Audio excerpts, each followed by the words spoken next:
Hi folks, this is Jason. Hope you're okay. We're looking at my second part in the historical reliability of the Gospels. As I've said before, the source for this is McGrew's lectures on the Gospels. These are notes that I've taken, and I'll also be interspersing it with my own notes, and I hope that you find it a blessing. At the end of the series, the lecture series, which I'll be doing over the next few weeks every now and again, I'm on holiday having a rest, and this is just something that I relaxing, and so I hope you find it a blessing. What we'll be looking at today is looking at history and how history confirms the Gospels. We're going to be looking at direct historical witness in terms of the broader narrative of the New Testament. Then we're going to be looking at the more minutiae, more unwitting historical evidence, unassumed detail within the New Testament and within the Gospels that show that the New Testament, and especially the Gospels, are historically reliable. So first of all, we're going to look at Tacitus and Josephus. These will give us the broad outline of the historical veracity of the Gospels. Tacitus writes in his annals, sorry, I always say annals, forgive me please, in his annals, in chapter 15 verse 44, he says, consequently, quote, to get rid of the report, Nero fastened the guilt and inflicted the most exquisite torture on a class hated for their abominations, called Christians by the populace.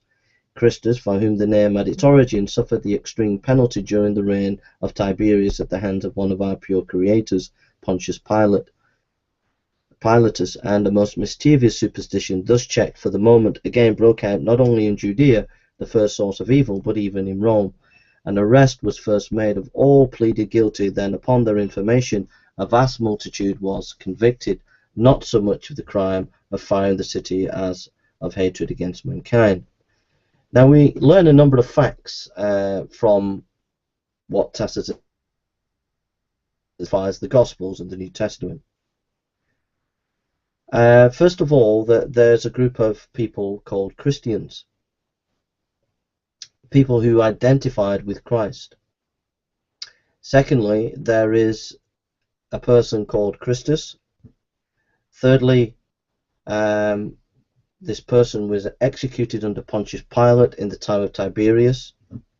Next, the Romans saw this new faith as superstitious.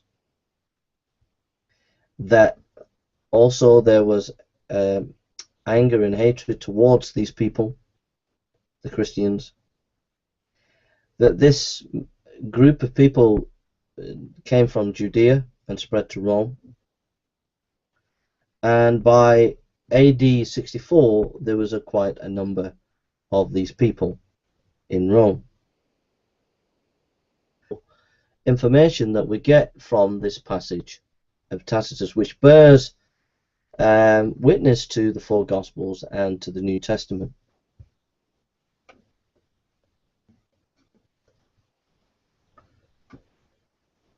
Now, it's important that we just tackle a couple of issues here. On the internet, there is a massive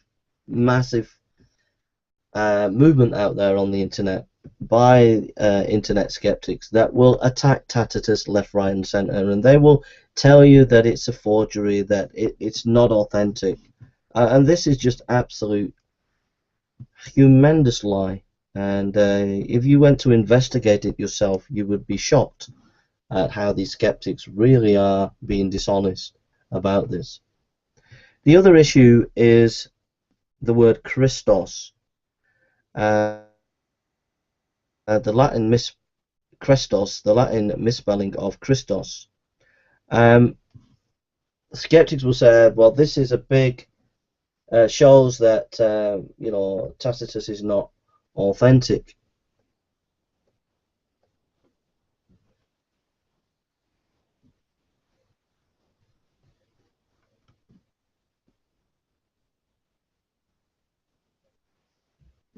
most scholars would agree that the misspelling is actually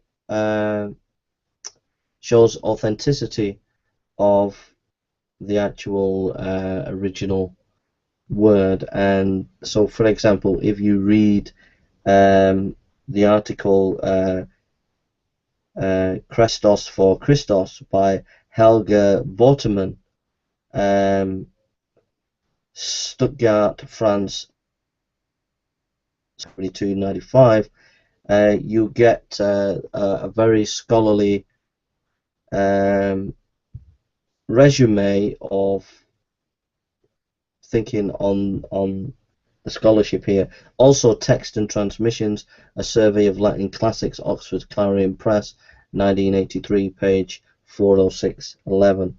That's just to hit on the nail any of the skeptics might throw questions on Tacitus. You need to get away from what the skeptics are saying. They are very, very poorly scholarly equipped to deal with these issues, even the richer carriers of this world. So move away from them and do some decent scholarship and read some decent articles on the subject. Then the next writer is the Josephus, Jewish historian, first century, 837, from the area of Galilee, and wrote a work, and this is an important piece of literature on the testimony of who Jesus is. And he writes, "Now there was about this time Jesus a wise man, if it be lawful to call him a man, for he was a doer of wonderful works, a teacher of such men as received the truth with pleasure. He drew over to him both many of the Jews and many of the Gentiles. He was Christ. And when Pilate, at the suggestion of the principal men among us, had condemned him to the cross, those that loved him at first did not forsake him, for he appeared to them alive again at the third day, as the divine prophets have foretold these, and 10,000 under wonderful things concerning him. And the tribe of Christians, so named from him, are not extinct at this day." Now there is a lot of attack on Josephus. A lot of the skeptics' websites will do everything they can in ancient passage. What has to be noted, and here's the note: in every manuscript that we have on Josephus, this passage is there. Okay? So let's read the Arabic translation, which is an ancient translation. "At this time there was a wise man who was called Jesus, and his conduct was good, and he was known to be virtuous, and many people from among the Jews and the other nations became his disciples. Pilate condemned him to be crucified and die, and those who had become his disciples did not abandon their loyalty to him. They reported that he appeared to them 3 days after his crucifixion, and that he was alive. Accordingly, they believed that he was the Messiah, concerning whom the prophets have recounted wonders."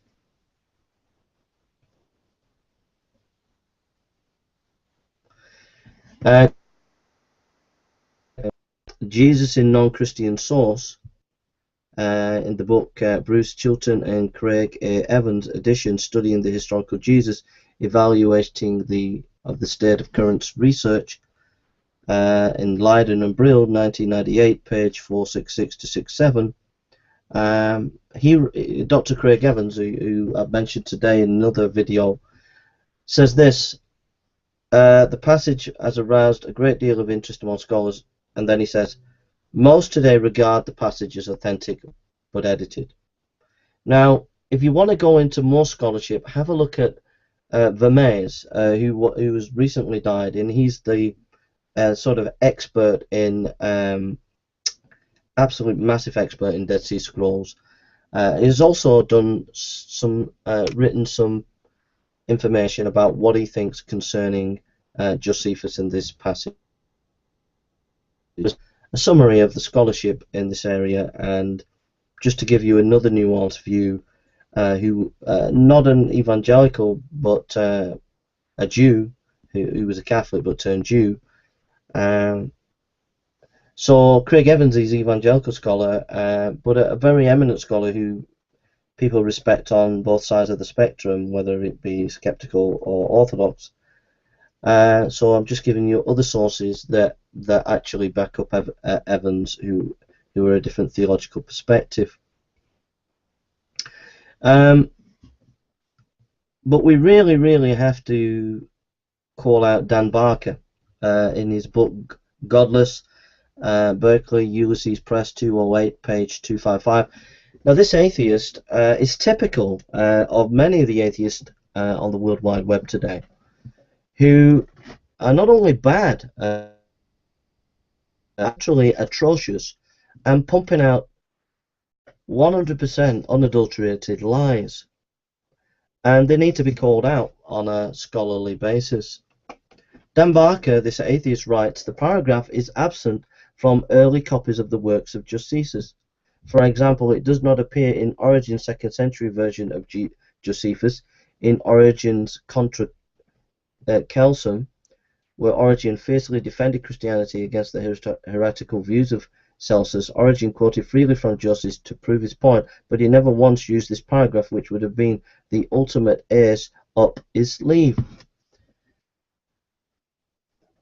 This is just absolutely gross butchering. It has to be described, as far as I'm concerned, as butchering historical research. I would absolutely doesn't know what he's talking about.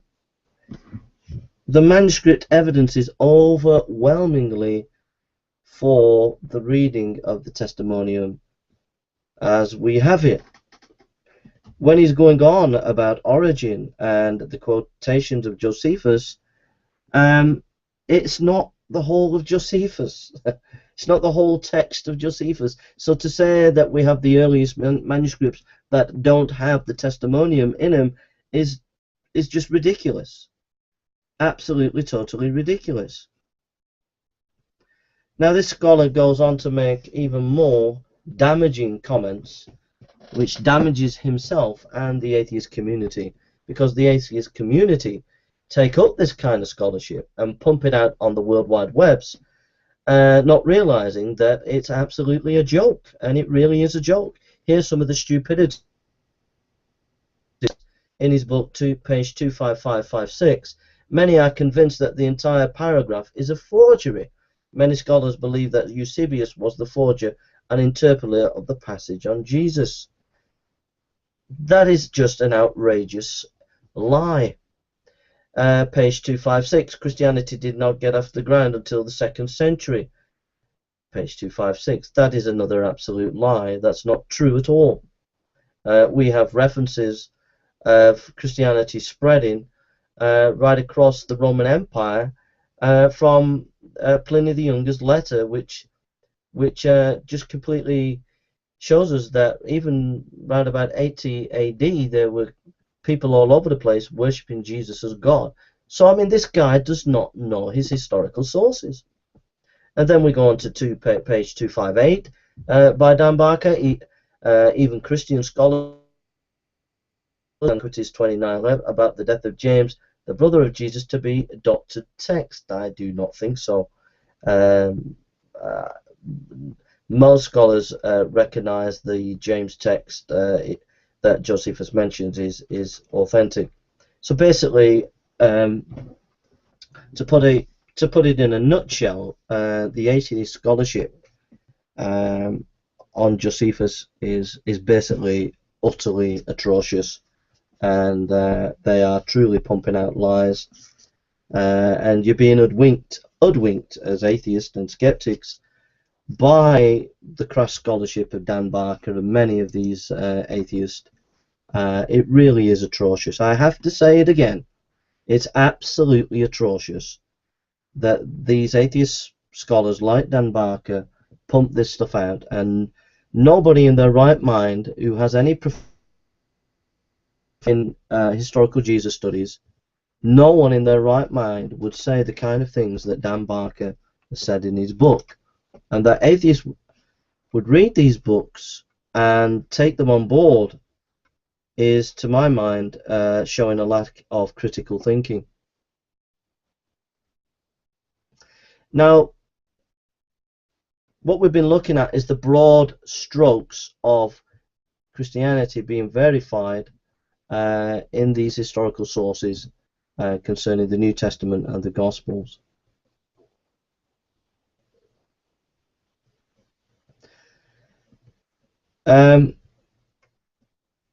We could go on and the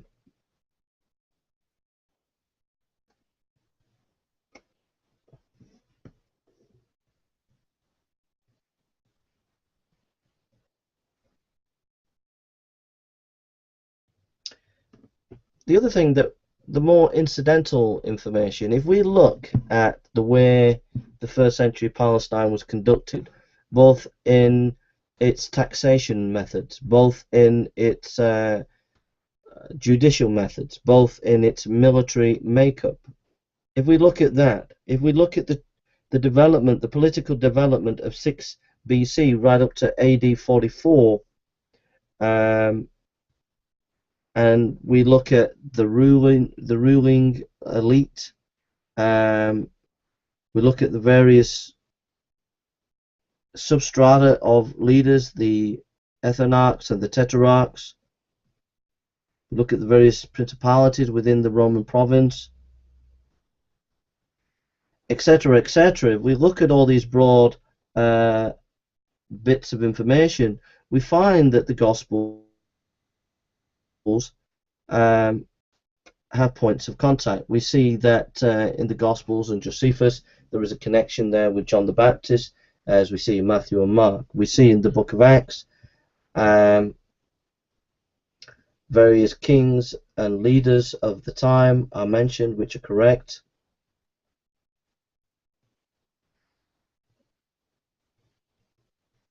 The coming of Mary and Joseph from Egypt matches the kind of things that were happening at that time in Matthew. We see the use of money like the denarius in Matthew and Luke, and we see the archaeology of the period of Nazareth, of Capernaum,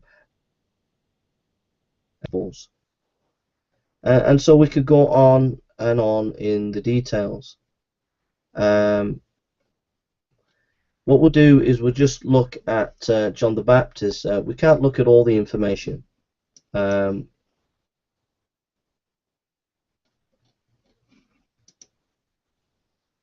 if you look at Matthew chapter 14 verse 1 to 12 and Mark 6, 14, 29, we have here Herod of Antipas, who comes to kill John the Baptist.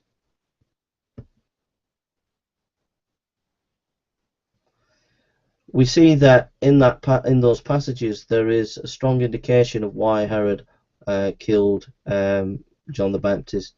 It was because of John the Baptist's attack on the marriage situation of wanting to marry his brother.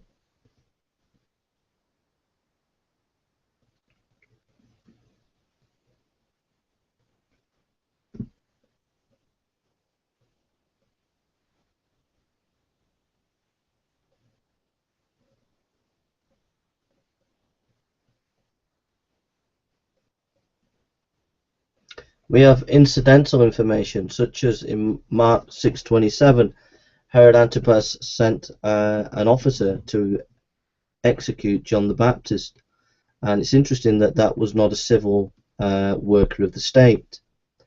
In Josephus' Antiquities, in chapter 18, verse 5 and 1, we see that Herod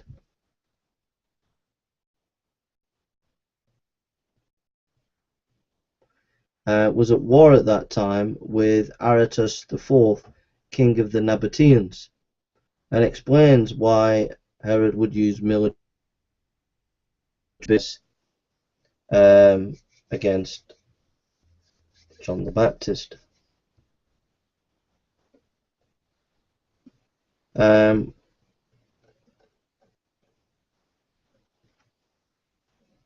So we could go on. If you look at the coinage, the denarius which is mentioned in the Gospels. We found coins that match the description that we find in the Gospels. Titles of leaders such as Augustus Tiberius Caesar, son of the divine Augustus. We find inscriptions that match exactly the way the Gospels are actually talking about these individuals. We can go on about the archaeological evidence that verifies the Gospels. For example, in John 5:2 we have the description of the pool of Bethesda, and we found the archaeological evidence for this. Alfred Loynes in 1903, page 386, says, Las ansias quae croient trover dans la source un symbole dus Judaism at dans la kink, and go on. In English it says, the ancients who hoped to find the source of Jewish symbol and in the 5 porches an allusion to the 5 books of the law undoubtedly discovered the thought of the evangelist. And so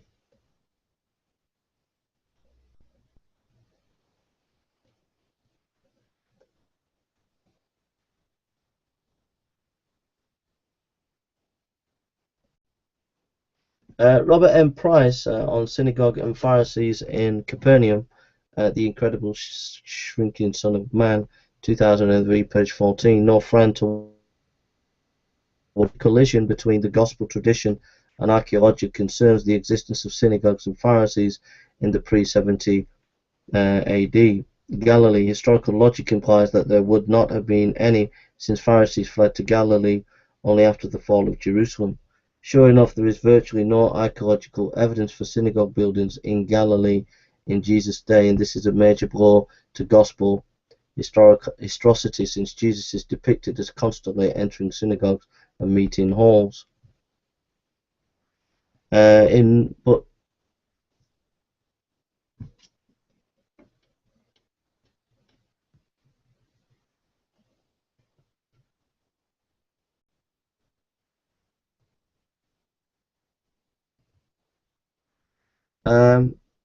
So if we look at Luke chapter 7 verse 1 and 5, we see, after Jesus had finished all his sayings in the hearing of the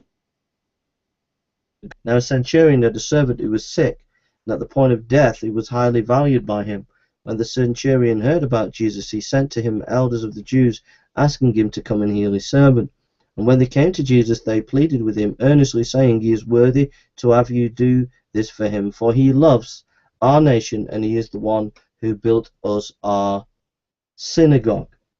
All right. So who's correct here? The Gospel of Luke or Robert M. Price, an agnostic scholar that the atheists use? Note this, Frank Findler says, Capernaum, like Nazareth, is unknown outside the Gospels before the end of the 1st century.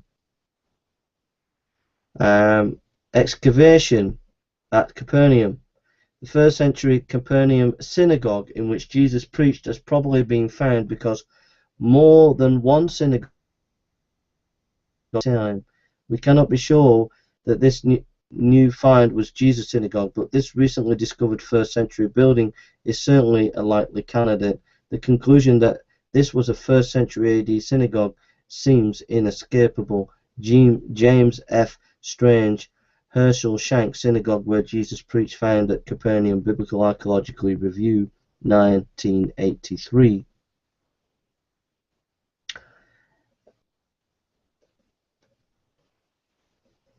So George Rawlinson, on the historical evidence of the truth of Scripture, records stated Boston, Gould, and Lincoln, 1860, page 2045, says, it is evident that the entire historical framework in which the gospel picture is set is real, that the facts of civil history, small and great, are true, and the personages correctly depicted.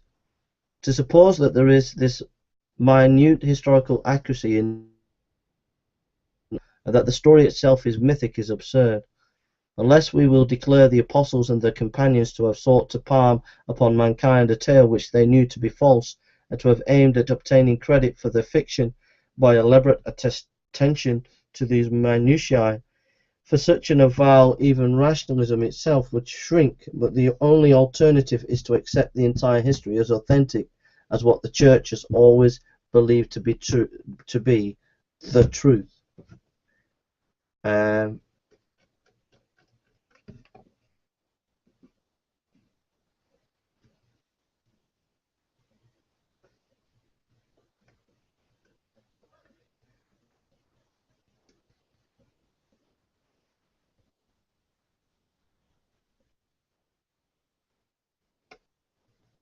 So I'm going to give you some recommendation of books that McGrew gives,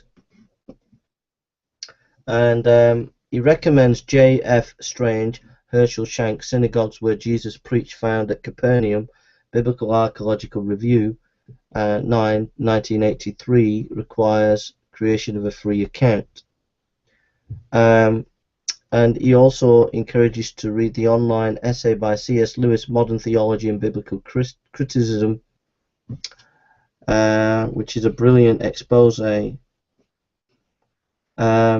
Free books that you can read are William Binnington, B-I-N-I-N-G-T-O-N, Boyce, William Binnington Boyce, Higher Criticism and the Bible, London, 1881, chapter 17, Skeptical Attacks on the Gospels, page 331 to 35. F.F. Bruce, The New Testament Documents, are a great classic. Septimus Buzz, Roman Law and History in the New Testament, London, Rivington's, 1901, a longer study full of interesting and valuable information. William Paley, A View of the Evidences of Christianity, 1859, page 37. McGrew says it's a classic statement and well to be read. And then recent books, Paul Barnett, Behind the Scenes of the New Testament, 1990. He's a good writer. Paul Barnett again. Is the New Testament Reliable? 2003. E.M. Blakelock, The Century of the New Testament, 1962. E.M. Blakelock, The Archaeology of the New Testament, 1970. E.M. Blakelock, The Compact Handbook of the New Testament Life. Craig Evans, Jesus and His World, 2012. Cole Hemmer, The Book of Acts in the Setting of Hellenistic History, 1989. Craig Keener, The Historical Jesus of the Gospels, 2009. McGrew says a massive and meticulous scholarly work by one of the leading New Testament scholars of our time. Also, have a read of Craig Keener on the Book of Acts. A.N. Sherwin White, Roman Society and Roman Law in the New Testament, 1965, Oxford professor.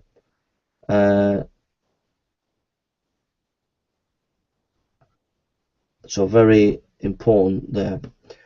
Dr. Peter Williams is a lecture video that you can listen to called New Evidences the Gospels Were Based on. You go and listen to that. It's quite heavy going. I would only listen to it if you want to develop a scholarly as an apologist, because it's very detailed information and very technical information. It's a public lecture, but I would only listen to it if you really want to get to grips with some cutting-edge scholarship on why the Gospels are historically reliable. And then also Timothy McGrew, The Gospels and Acts as History, is also another good piece of source information. I would also encourage you to read Josephus' history of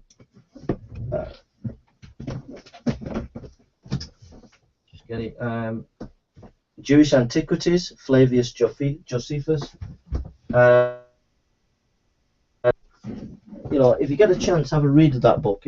It's a big book and it's very good, and you'll see a lot of information. Also, if you go to Historical Apologetics, you will find, if you type in Historical Apologetics, you'll find some really helpful books on the Gospels there, where it shows historical reliability and how it relates to Josephus. If you go to bible.org and type in Josephus and the Gospels, you'll get a good resume of an article where you can look at Josephus and the Gospels in much more detail. Also, Bloomberg has also written a book on the historicity of the Gospel of John, which is an excellent book as well. So these are some of the sources that you can go and look at and develop and grow today. I hope this has been a blessing to you. I hope it's encouraged you. There was a lot more material in McGrew's lecture here that I've left out, and the stuff that I've put in myself and filled in the blanks, and also given my own opinions on stuff.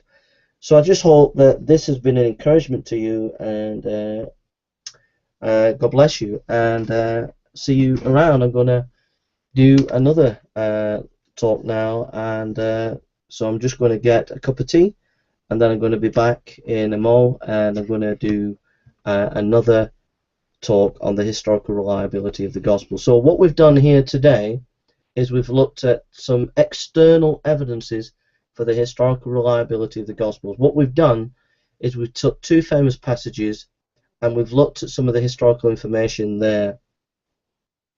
I've unpacked, I've just given you some clues about certain things. I think that just to point out that skeptics will say, well, the word Christian wasn't used till such a later date.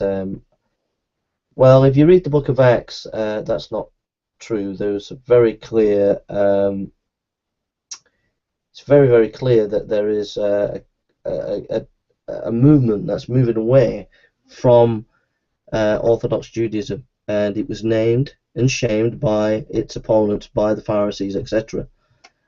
So, you know, these skeptics coming up with these silly arguments are just silly. The point is this, is that when you read the cultural literature of the first century about the way society was and the culture of that time, it's replies by skeptics where they will say things like, for example, they will say, well, you know, the Gospels differ on some issues compared to Josephus. Like when Josephus is talking about John the Baptist, it's from a different slant than actually the Gospels, etc. So you'll get skeptics coming back and saying that. But they don't really understand the nature of history. History is piecing together bits of information, and sometimes diverse information on a historical situation can give you a broader picture and a broader balanced understanding. So, for example, Josephus diverges beautifully, interconnects with the Gospels beautifully, and also when you bring just to get a rounded picture of John the Baptist, you also get a rounded picture of Herod of the time.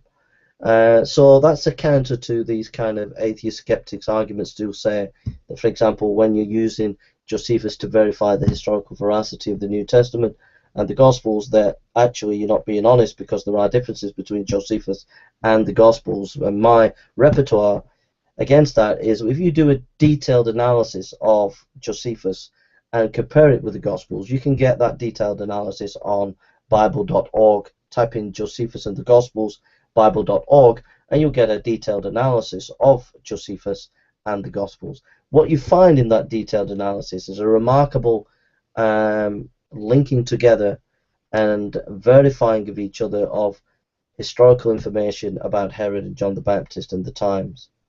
But also there are differences, but these differences are not contradictions. They actually complement each other, and you'll find that out for yourself. So I hope this has been an encouragement to you. I hope it's been a help to you. I've thoroughly enjoyed talking about it, and I really appreciate the work that Dr. McGrew has done. and I hope that you valued my own thoughts on top of what he said, recommendations and reflections. And I hope that you enjoy the rest of the evening. I'm going to get a drink now, and I'm going to come back and finish my last talk tonight. As I've said, I'm on holiday, and this is just me relaxing and just enjoying doing something that I enjoy, which is to talk about these scholarly things. And I hope you're all well, and God bless you. Forgive me if I'm not interacting with you. It's because I'm on holiday. God bless you.